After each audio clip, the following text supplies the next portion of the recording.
할렐루야. 자, 우리 앞뒤자로 한번 인사하시죠. 하나님의 음성을 듣기를 원합니다. 이렇게 격려해 주시기를 바랍니다.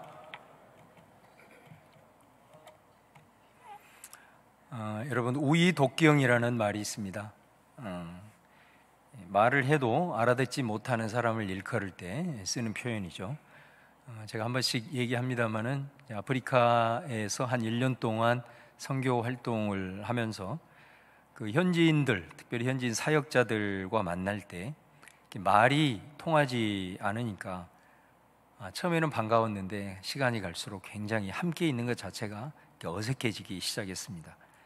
만나면 안녕하세요, 감사합니다, 뭐 이런 말도 한두 번이지 만날 때마다 뭐 이런 말만 이렇게 하다 보니까 마음속에 막 답답함이 많이 밀려오는 거예요.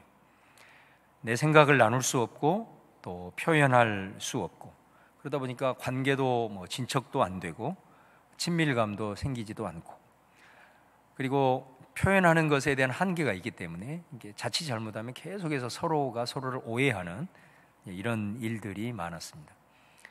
사람과 사람 사이에 소통하는 것, 소통할 수 있다는 것이 얼마나 우리에게는 귀한 일인가라는 것을 참 깊이 깨닫는 시간이었습니다. 영적으로도 마찬가지거든요. 우리는 하나님께서 영이시다라고 고백을 하잖아요. 영이신 하나님과 교통하면서 살아가야 그리스도인의 삶이 생명력 있고 또 역동적인 삶이 될 줄로 믿습니다. 요한복음 12장에 보면은 예수님이 이제 기도하시는 장면이 나와요. 12장 28절에서 30절을 보시면 아버지여, 아버지의 이름을 영광스럽게 하옵소서. 예수님의 기도가 쭉 이렇게 이제 나오게 되는데, 이때 하늘에서 소리가 나서 이르되, 이렇게 말합니다.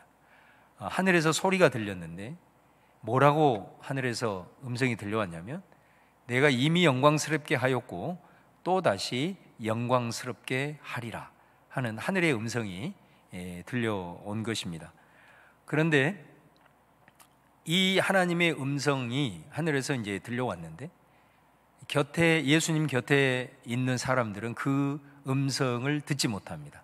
그리고 그들에게는 뭐로 들렸냐? 천둥 소리로 들리더라는 거죠. 또 어떤 이들은 천사가 예수님에게 어떤 신비한 말을 이렇게 하고 있는 모양이다, 이렇게 얘기를 합니다. 그러자 예수님께서 뭐라고 얘기하냐면, 이 소리가 난 것은 나를 위한 것이 아니오 너희를 위한 것이니라. 이 하늘의 음성은 누가 들어야 되느냐? 그 옆에 있는 사람들이 이 하나님의 음성을 들었어야만 한 것이죠. 왜냐하면 하나님께서는 거기 곁에 있는 사람들에게 지금 네 앞에 있는 이 나사렛 예수, 이 예수 그리스도가 하나님의 아들로서 지금까지의 모든 삶의 여정이 하나님을 영광스럽게 했고, 앞으로 십자가를 통해서 하나님의 큰 영광을 나타낼 것이다, 그런 하나님의 아들이다라는 것을 계시하고 있는 내용이거든요.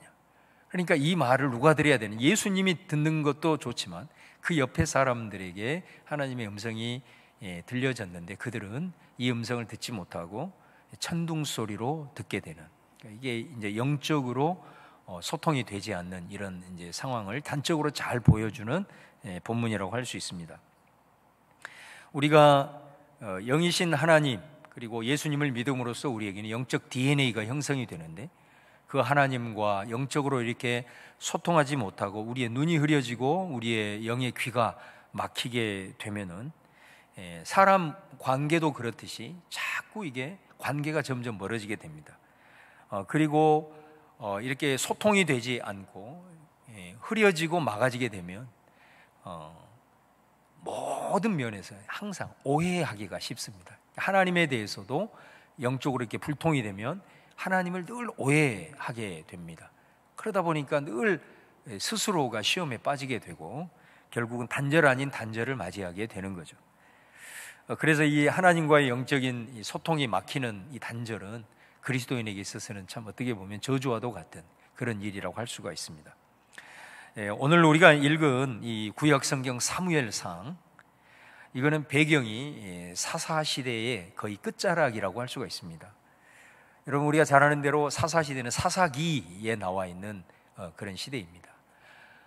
우리가 이스라엘 백성들이 40년 광야 생활을 마치고 이제 여호수아를 중심으로 해서 가나안 전쟁을 수행하지 않습니까? 이 기록이 이제 여호수아라고 하는 성경인데, 거기에는 여호수아라고 하는 위대한 지도자를 중심으로 이스라엘 백성들이 강력한 하나의 공동체가 되어 가지고 그 가나안 전쟁을 승리로 이끌게 되죠. 그러니까 여호수아를 읽으면 막 우리들의 심령이 읽은 사람도 가슴이 뛰고 기대가 되고 막 왠지 막 믿음이 충만해지는 그런 느낌을 받습니다.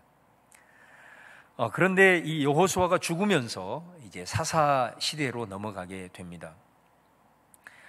이스라엘은 함께 여호수아 밑에서 하나의 공동체로 묶어져 있다가 이제 사사 시대가 되면서 각 지파별로 뿔뿔이 흩어지게 됩니다. 그래서 그들에게 분배받은 땅으로 지파별로 흩어져서 이제 그곳에서 홀로 서기를 해야 되는 이런 상황, 바로 이게 이제 사사 시대의 기록이고 사사기의 기록이라고 할 수 있습니다. 어찌 보면 이거는 우리 그리스도인에게 참 중요한 메시지가 있다고 봅니다. 교회라고 하는 것은 모이는 공동체거든요. 모여서 함께 예배하고 또 함께 기도하고 또 예수님의 사랑으로 나와 다른 사람들을 품고 또 섬겨주고 기도해주고 이런 이제 공동체죠.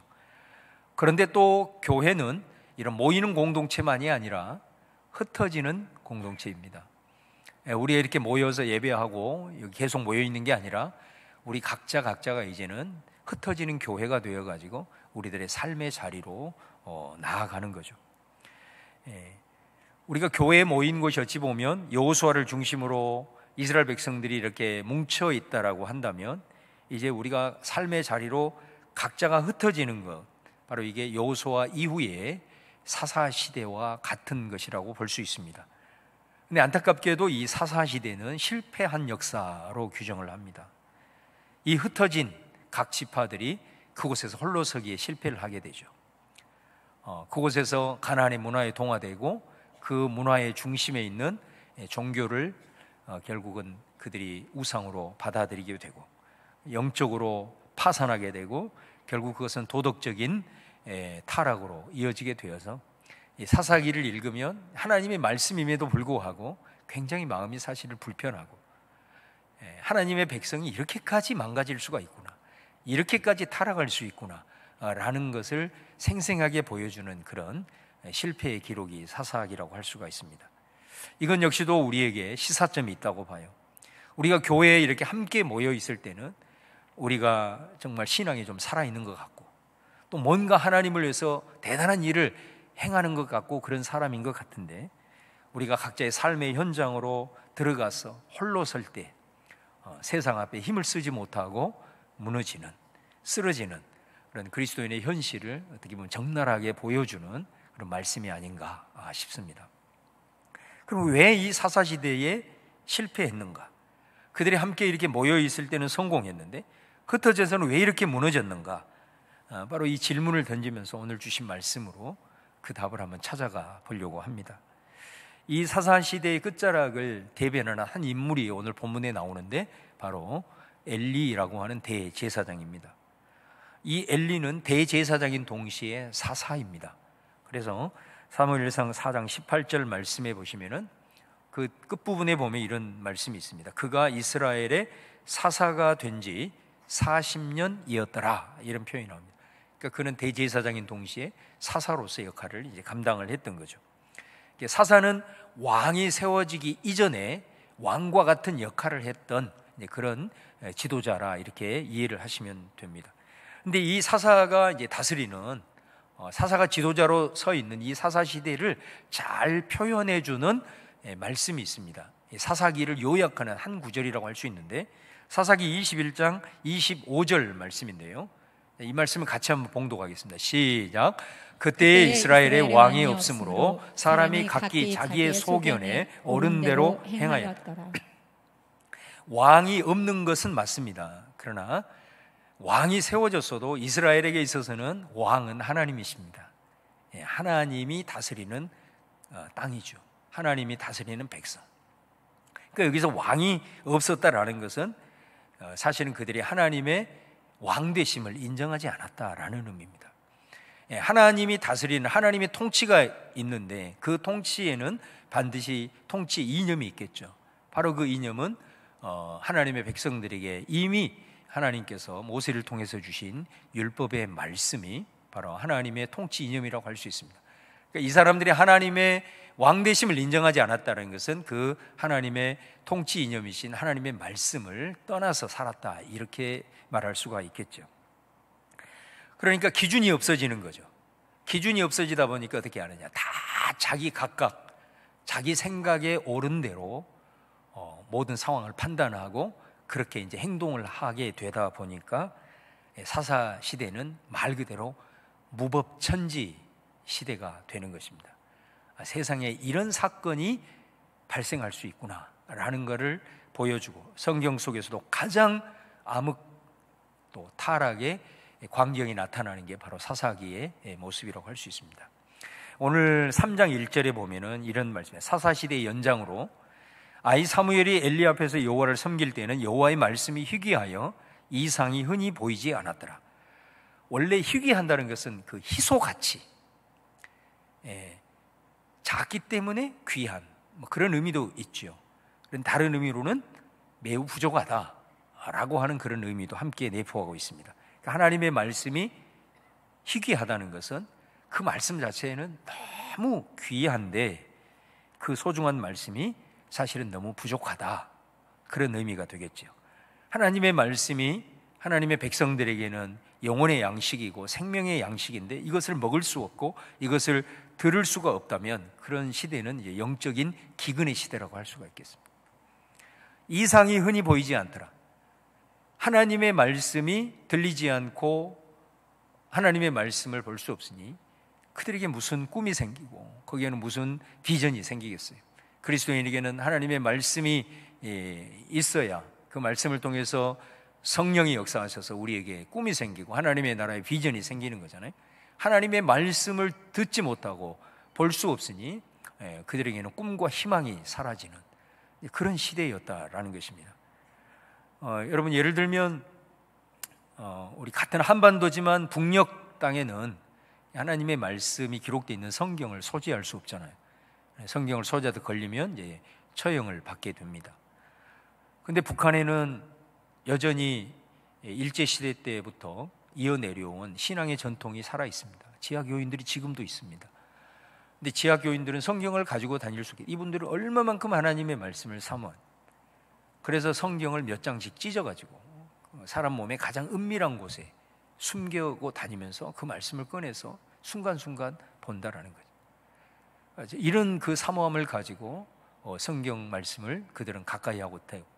그럼에도 불구하고 북한 전역으로 확대를 해볼 때 정말 오늘 말씀처럼 하나님의 말씀이 희귀한 그 땅 아니겠습니까? 영적으로 기근이 올 수밖에 없는 거예요. 영적인 기근이 오면 사실은 그 땅도 황폐화되어지는 걸 보여요. 여러분, 저는 이 작은 한반도 땅인데 왜 저 북녘 땅에는 모든 산들이 다 벌거숭이가 되어 있을까? 물론 여러 가지 의미도 있겠지만, 또 이 땅에는 그래도 뭐 흉년이 들 때도 있지만 그래도 늘 풍년이 들잖아요. 왜 저 북녘 땅은 같은 한반도 땅인데 매해마다 저렇게 흉년이 들어가지고 아사자가 세계에서 프로테이지로 최고로 많은가? 참 희한한 일입니다. 하나님의 말씀이 희귀하고 영적으로 기근이 발생하니 사회와 그 땅이 황폐화되어지는 것을 우리는 눈으로 목도를 하는 거죠. 근데 반면에 여러분, 우리가 살아가고 있는 이 대한민국 어떻습니까? 말씀이 넘쳐나죠. 대다수 그리스도인의 가정을 보면 성경, 말씀이 기록되어 있는 성경들이 뭐 두세 권씩, 많게는 막 4권, 5권씩 다 있지 않습니까? 인터넷을 통해서 명설교들이 넘쳐납니다. 그런데 여러분, 우리가 요즘 많이 듣는 메시지가 뭐냐면 지금 이 땅이 영적 기근의 시대다, 이런 메시지가 많이 회자되고 있습니다. 그래서 이 땅도 빨리 영적 회복이 일어나야 된다, 영적으로 부흥해야 된다, 이런 메시지가 계속해서 이 땅 가운데서도 회자되고 있다는 거예요. 왜 그럴까? 여러분, 지금 뭐 중국 같은 데 보면은 비가 너무 많이 와가지고 홍수가 나서 굉장히 물난리를 겪고 있지 않습니까? 홍수가 나면 제일 필요한 게 뭔지 아세요? 마실 물이에요. 참 희한하죠? 물이 넘쳐나는데 가장 필요한 것, 가장 부족한 것이 뭐냐? 마실 물이 없다라는 것입니다. 지금 이 땅 가운데는 말씀이 넘쳐나고 있습니다. 말씀이 홍수와 같이 쏟아지고 있는 시대입니다. 그런데 말씀이 희귀한 시대, 비전이 보이지 않는 시대. 어찌 보면 이 시대가 영적으로 굉장히 사사시대와 유사하지 않나 그런 생각을 해봅니다. 다시 말하면 예배 때마다 말씀이 선포되고 우리가 맘만 먹으면 얼마든지 말씀을 들을 수 있음에도 불구하고 우리가 삶의 현장으로 성도들이 한 사람 한 사람이 흩어졌을 때 그 세상 앞에서 전혀 힘을 쓰지 못하는, 그리고 오히려 세상의 가치가 역류해가지고 교회 안으로 들어와서 교회가 지금 세속화되어지고 도덕적으로도 세상과 구별되지 못하는 이런 시대를 지금 우리가 살아가고 있다라고 하네요. 아모스 8장 11절 말씀에 보라 날이 이를지라 내가 기근을 땅에 보내리니 양식이 없어 주림이 아니며 물이 없어 가람이 아니요 여호와의 말씀을 듣지 못한 기갈이라, 이런 말씀을 하죠. 하나님의 말씀이 넘쳐나요.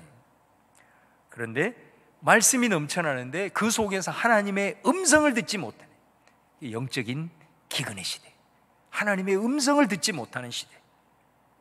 말씀은 있는데 넘쳐나는데 왜 하나님의 음성을 그 속에 듣지 못하느냐?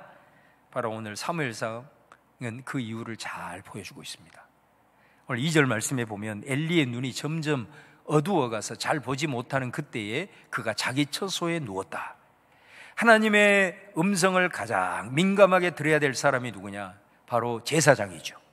왜냐하면 제사장은 예배를 집례하고 그 제사를 통해서 하나님과 이스라엘 백성들을 연결시켜주는 사람이고, 하나님으로부터 받은 말씀의 영감을 가지고 이스라엘 백성들이 걸어가야 될 길들을 열어주고 방향을 잡아주는 역할을 하는 사람이잖아요.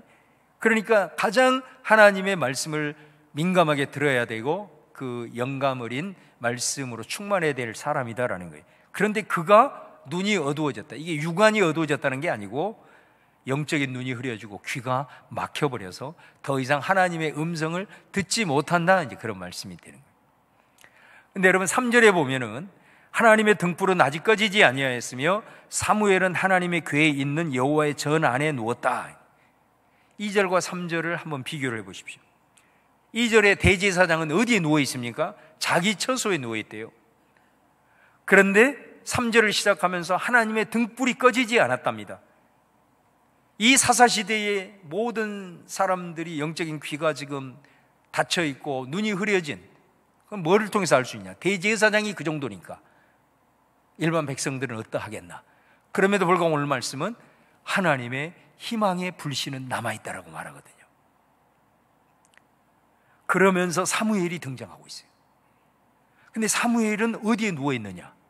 하나님의 궤가 있는 여호와의 전 안에 누워있다, 이렇게 말합니다. 정작 하나님 앞에 가장 가까이 있어야 할 사람은 하나님과 멀리 떨어져서 자기 처소에 누워있는 반면에 한낱 어린이에 불과한 이 어린 사무엘은 가장 하나님 가까이에 머물러 있는 이런 장면을 지금 보여주고 있는 거예요.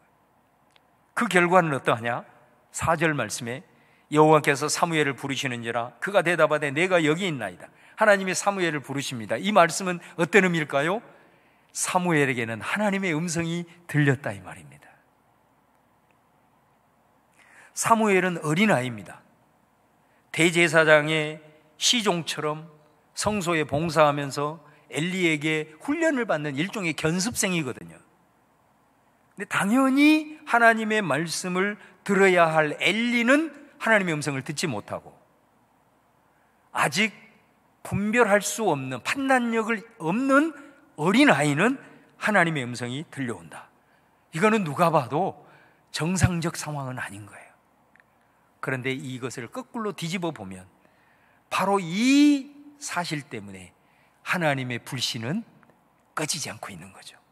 비록 어린아이지만 하나님의 음성을 들을 수 있기에 아직 이스라엘 가운데 희망의 불씨는 남아있다라고 말씀을 하고 있다라는 겁니다. 그렇다고 한다면 이 엘리 대제사장이 왜 하나님의 음성을 듣지 못했을까? 여러분 오늘 사무엘상을 보면 그 첫 번째가 이 엘리는 예배를 귀하게 여기지 못했어요. 아주 역설적인 대목이죠. 예배를 가장 사랑하고 예배를 가장 귀하게 여겨야 할 직분이요 사람이 누구냐면 제사장이에요. 그런데 그가 예배를 귀하게 여기지 못한다? 저는 이 말씀을 보고 이해가 안 됐습니다. 그런데 곰곰이 생각을 해보니 그럴 수 있습니다. 예배를 가장 쉽게 생각하고 경외감을 잃어버릴 수 있는 직분이 목사일 수 있습니다. 그 말은 무슨 말이냐면 예배를 자주 드릴 수 있는 것은 우리에게 있어서 큰 특권이고 축복인 줄로 믿습니다. 그런데 예배를 자주 드리는 것 때문에 예배를 쉽게 생각하고 예배를 자주 드리기 때문에 예배에 대한 경외감과 두렵고 떨림이 사라진다면 그 자주 드리는 것은 그에게 특권이 아니고 축복이 아닐 수 있다라는 것입니다. 사무엘상 2장에 보면 엘리의 아들들이 나오거든요. 엘리의 아들들도 아버지를 이어서 제사장이에요. 제사장으로 섬기면서 그들은 백성들이 하나님 앞에 제사 드리기 위해서 가지고 나온 제물을 먼저 탈취합니다. 우리가 율법의 말씀에 예배법에 보면 레위기에 먼저 이스라엘 백성들이 가지고 온 제물 하나님 앞에 먼저 제사를 드리고 그곳에 불로 태워지지 않는 것들은 일종의 분깃은 제사장에게 돌아가는 거거든요. 그런데 이 엘리의 아들들은 그 절차를 뒤집어 버리고 있다는 거예요. 먼저 하나님께 드리기 전에 그것을 취해버려요. 심지어 날 것으로 먹는다. 성경은 피가 생명이기 때문에 절대로 날 것을 먹지 말라고 율법에 규정이 되고 있거든요. 날 것으로 먹기까지 한다. 그래서 사무엘상 2장 17절에 보면은 이 소년들의 죄가 여호와 앞에 심히 크면 그들이 여호와의 제사를 멸시함이었더라 이렇게 말씀합니다. 엘리 아들들은 예배를 가장 귀하게 여겨야 하는 직분임에도 불구하고 예배를 멸시하고 있는 거예요. 여러분, 우리가 다른 때는 몰라도 예배를 드리는 순간만큼은 하나님을 느껴야 할 줄로 믿습니다. 정말로 하나님을 만나기 위해서 내 영이 집중해야 되겠다. 다른 때는 몰라도 예배 드리는 순간만큼은 그런 마음가짐을 가지고 하나님 앞에 전심으로 나아가야 되는 것 아니겠습니까? 그런데 예배를 집례하는 제사장이 예배를 멸시하며 하나님은 안중에도 없고 자기가 원하는 대로 행동하면서 하나님의 이름을 욕되게 하고 있다는 거예요.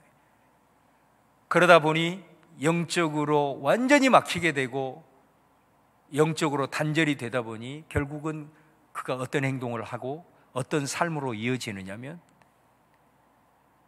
사도행전 이 사무엘상 2장 22절에 보면은 성전에서 봉사하는 여인들과 간음까지 하게 됩니다. 제사장이. 우리가 봤을 때는 도저히 이해가 안 되는 거죠. 영적으로 막히고 영적으로 흐려지고 눈이 어두워져서 예배에 대한 부분들을 소홀히 하게 되면 누구든지 이렇게 될 수가 있는 거예요. 하나님은 그들을 죽이기로 작정을 하시죠. 이들의 이 예배를 멸시하는 행위를 하나님께서 이 엘리 제사장을 책망하면서 뭐라고 얘기를 하냐면 예배를 멸시하는 행위는 여호와 하나님 자신을 멸시하는 행위다 이렇게 말합니다. 예배를 귀하게 여기는 것은 여호와 하나님 그분을 귀하게 여기는 것이다 라고 얘기를 하는 걸 보게 돼요. 사무엘상 2장 29절에 30절을 보면 엘리에게 하나님 말씀합니다. 너희는 어찌하여 내가 내 처소에서 명령한 내 제물과 예물을 밟으며 네 아들들을 나보다 더 중히 여기느냐. 엘리의 아들들의 이런 예배를 귀하게 여기지 못하는 것의 책임은 엘리 너는 절대로 그 책임을 면할 수 없다라는 말씀인 거죠. 그러면서 30절 마지막 끝부분에 보면은 이런 말을 합니다. 나를 존중히 여기는 자를 내가 존중히 여기고 나를 멸시하는 자를 내가 경멸하리라. 지금 이 구절의 말씀은 예배에 대한 말씀이거든요. 예배를 지금 멸시했다는 거죠, 그 아들들이. 그런데 하나님은 뭐라고 얘기하냐면 예배를 멸시하는 자를 하나님을 멸시하는 거야. 그런 자를 내가 멸시하겠다. 예배를 귀하게 여기는 자는 나를 귀하게 여기는 거니 내가 그 사람을 존귀하게 만들어주겠다, 이렇게 말씀하고 있는 걸 보게 됩니다. 이 말은 엘리 자신이 제사장이었음에도 불구하고 예배를 귀하게 여기지 않았다는 것을 보여줍니다. 우리 사랑하는 성도님들, 예배를 귀하게 여길 수 있기를 축원합니다.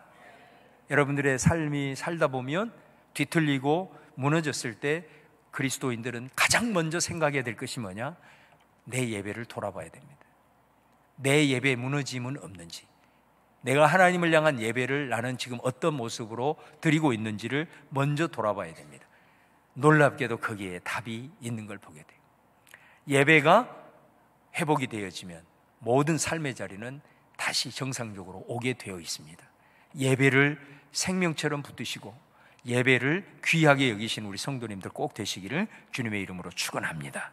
예배가 무너져 있기 때문에 엘리에게는 하나님의 음성이 더 이상 들리지 않게 되었다라는 거예요. 4절 말씀에 여호와께서 사무엘을 부르시는지라 그가 대답하되 내가 여기 있나이다. 하나님이 사무엘을 부르셨습니다. 이 말은 사무엘은 엘리와는 다르게 비록 어렸음에도 불구하고 하나님의 음성을 지금 듣고 있다는 거예요.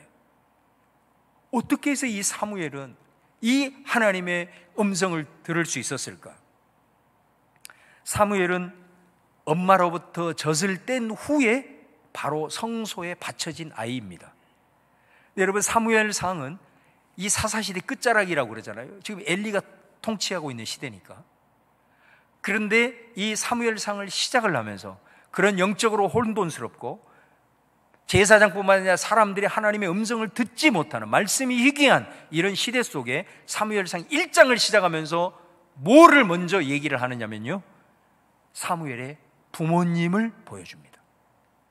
그의 어머니 한나와 그의 엘가나, 아버지 엘가나가 하나님께 그 영적인 혼돈 시대 속에서, 말씀이 희귀한 시대 속에서 하나님께 예배 드림을 귀하게 여기는 것으로부터 사무엘은 시작하고 있습니다. 그래서 그들은 1년에 한 번씩 모든 가족들이 함께 성소에 나아가서 하나님 앞에 예배 드리는 그 장면을 보여줌으로써 사무엘상을 시작하고 있는 것을 보게 됩니다. 이거는 뭐를 보여줄까요? 예배를 귀하게 여기는 부모의 그 마음과 자세가 사무엘에게 그대로 전수되었다라는 것을 우리는 알게 되고, 엘리가 예배를 업신여기고 귀하게 여기지 못한 것들이 그 자녀에게 그대로 흘러 들어가고 있음을 우리는 보게 돼요. 여러분, 예배를 귀하게 여길 때 예배를 통해서 하나님의 음성이 구체적으로 여러분에게 들려지는 은혜의 역사가 있게 될 줄로 믿습니다. 그런데 여러분, 하나님이 이 사무엘을 불렀는데 이 사무엘이 분명히 지금 하나님의 음성을 들었는데 이 사무엘이 누구한테 가냐면 엘리 제사장에게 갑니다. 그러니까 엘리가 나 너 부른 적 없어. 다시 자기 자리고, 거기에 또 하나님의 음성이 들려요. 두 번째로 또 엘리에게로 갑니다. 엘리가 말합니다. 나 너 부른 적 없어. 세 번째로 얘기를 할 때 엘리가 정신을 차립니다. 하나님이 지금 이 아이에게 그분의 음성을 들려주고 있구나. 그래서 하나님의 음성이 다시 들려오면 너는 이렇게 반응해라, 이렇게 가르쳐줘요. 그래서 돌아가서 하나님이 다시 음성을 들려줄 때 그제서야 사무엘이 말합니다. 말씀하옵소서, 주의 종이 듣겠나이다. 이렇게 되는 거죠. 그러면서 성경은 아주 중요한 말씀을 하세요. 사무엘상 3장 7절 말씀해 보시면 사무엘이 아직 여호와를 알지 못하고 여호와의 말씀도 아직 그에게 나타나지 아니한 때라. 사무엘이 여호와를 알지 못했다. 하나님의 말씀도 그에게 나타나지 않았다. 무슨 말일까요? 분명히 지금 하나님의 음성을 들었거든요. 그런데 사무엘은 하나님의 음성이 들었음에도 불구하고 그것이 하나님의 음성인지를 이 아이는 아직 분별하지 못하고 있다는 거예요. 나이가 어리기 때문에 분별력이 없는 거예요. 나이가 어렸기 때문에 분별력이 없을 수 있지만 영적으로 어리게 되면 하나님이 내게 말씀해도 그것이 하나님의 음성인지 분별하지 못하게 됩니다. 영적으로 어리다고 해서 하나님은 말씀하지 않는 게 아닙니다. 하나님이 말씀하시고 음성 들려주시는 것은 모든 사람들에게 차별이 없어요. 그러나 우리가 영적으로 어리게 되면 그것이 하나님의 음성인지를 분별하지 못하고 하나님의 뜻인지 분별하지 못하게 되는, 바로 이게 사무엘이 지금 직면한 상황이라는 거죠. 찰스 스탠리라고 하는 사람이 하나님의 음성을 듣는 법이라는 아주 유명한 책을 썼습니다. 그 책에 보면 하나님께서는 우리에게 당신의 음성을 들려주시는 4가지의 통로가 있다고 말합니다. 그 첫 번째가 뭐냐? 성경을 통해서 하나님의 음성을 우리에게 들려주신다라고 말합니다. 그 다음에 두 번째는 성령의 감동을 통해서, 내 내면에 성령의 감동을 통해서 그분의 음성을 들려주신다라고 말합니다. 그 다음에 세 번째는 나와 다른 신앙인들의 말을 통해서 하나님께서는 내게 하나님의 음성을 들려주신다라고 말합니다. 그리고 네 번째는 내가 살아가는 삶의 환경을 통해서도 하나님은 내게 그분의 음성을 들려주신다라고 말합니다. 여러분, 성경을 통해서 하나님이 음성을 들려주신다면 어떻게 해야 될까요? 우리는 성경을 읽어야 합니다. 성경을 알지 못하면 우리가 하나님의 음성을 분별할 수가 없게 되겠죠. 성령의 감동도 마찬가지입니다. 우리가 어떤 경우에 내 내면에 양심을 터치하면서 내게 들려주시는 성령의 강한 감동이 있을 수 있거든요. 근데 이건 역시도 하나님의 음성으로 분별이 되기 위해서는 하나님의 말씀이 기록된 성경에 대한 지식이 있어야 됩니다. 이 기준이 없으면은 이게 마귀의 소리인지 내 내면의 소리인지 하나님의 음성인지 분별을 못합니다. 성경을 통해서 말씀하시든 성령의 감동을 통해서 말씀하시든 중요한 건 뭐냐? 하나님의 말씀이 기록되어 있는 성경을 읽고 성경을 알아야 된다라고 하는, 이게 절대적인 기준이 되는 거예요. 그 다음에 다른 신앙인들을 통해서 내게 말씀하신다. 이거는 뭐를 얘기할까요? 바로 그것이 교회 공동체, 교회가 왜 공동체로 존재하느냐의 이유가 여기에 있는 거죠. 여러분, 어떤 사람은 나 홀로 신앙,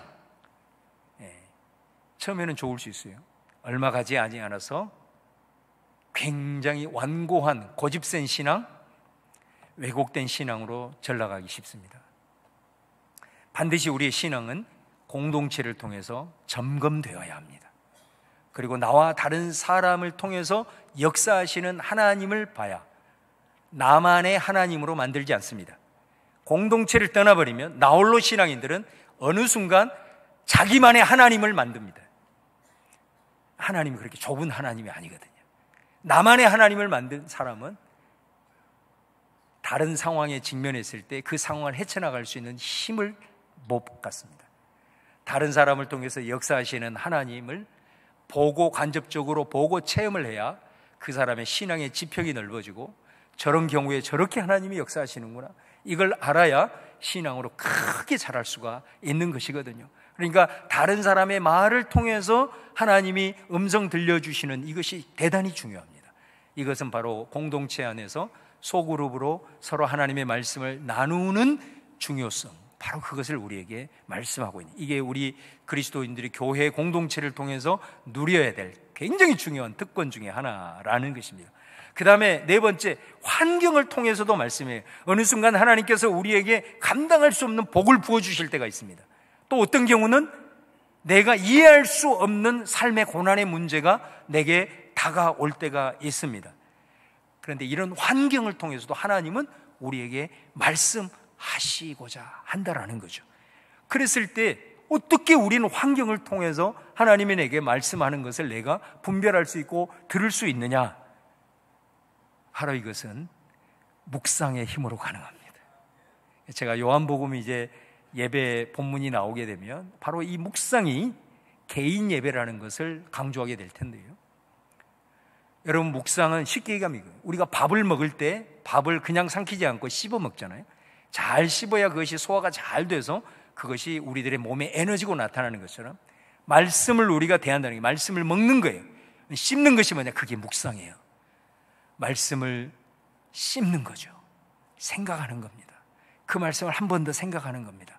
생각하고 이렇게 되면 어떤 힘이 그 안에 생기느냐면 내 삶의 에너지가 나타나게 돼요. 영적 에너지가 나와요. 그 에너지는 뭐냐면 내가 처한 상황을, 그 환경을 해석할 수 있는 능력이 생깁니다. 이거는 묵상이 아니고는 불가능합니다. 묵상하는 사람은 내가 어떤 상황에 직면했을 때 그 상황을 말씀으로 해석할 수 있는 능력이 생겨버립니다. 여러분, 그 상황이 당장 내가 해결할 수 없어도, 그 상황을 내가 지금 넘어설 수 없어도 그 상황을 말씀으로 해석할 수만 있다면 그 속에서 그는 하나님의 음성을 듣는 거고, 그것이면 이미 게임은 끝나는 것입니다. 넉넉하게 그 삶을, 상황을 헤쳐나갈 수 있고 넉넉하게 그 속에서 승리할 줄로 믿습니다. 여러분, 오늘 말씀을 마무리하면서 지금 이 시대가 어찌 보면 너무나도 말씀이 풍성한 시대 속에서도 사사시대라고 말씀해요. 성도들이 모였을 때는 힘이 있는 것 같은데 우리 각자가 한 사람의 교회로서 가정으로 들어가고 삶의 현장으로 들어갔을 때 거기에서 무너지고 동화되어지고 심지어 자신의 정체성도 혼란을 겪은 세상의 가치 앞에 그렇게 맹목적으로 왜 무너질까? 하나님의 음성을 듣지 못하기 때문입니다. 하나님의 음성을 들으실 수 있기를 축원합니다. 오늘 사무엘상을 통해서 예배를 귀하게 여기시기를 바랍니다. 그리고 우리 교회 공동체 안에 나눔의 소그룹에 소속되어 반드시 말씀을 나눔으로 다른 사람을 통해서 우리에게 말씀하시는 음성을 들으시고, 그리고 하나님의 말씀을 씹으면서 묵상하는 가운데 여러분의 상황을 해석할 수 있는 힘이 길러지므로 어떤 상황에서도 주의 음성이 들려진 은혜를 통해서 많은 사람들이 여러분을 볼 때 참 저 사람은 상황을 넘어서서 참 멋스럽게 사는구나, 맛있게 사는구나, 이런 말씀을 들으면서 힘있게 나아가는 우리 성도님들 다 될 수 있기를 주님의 이름으로 축원합니다.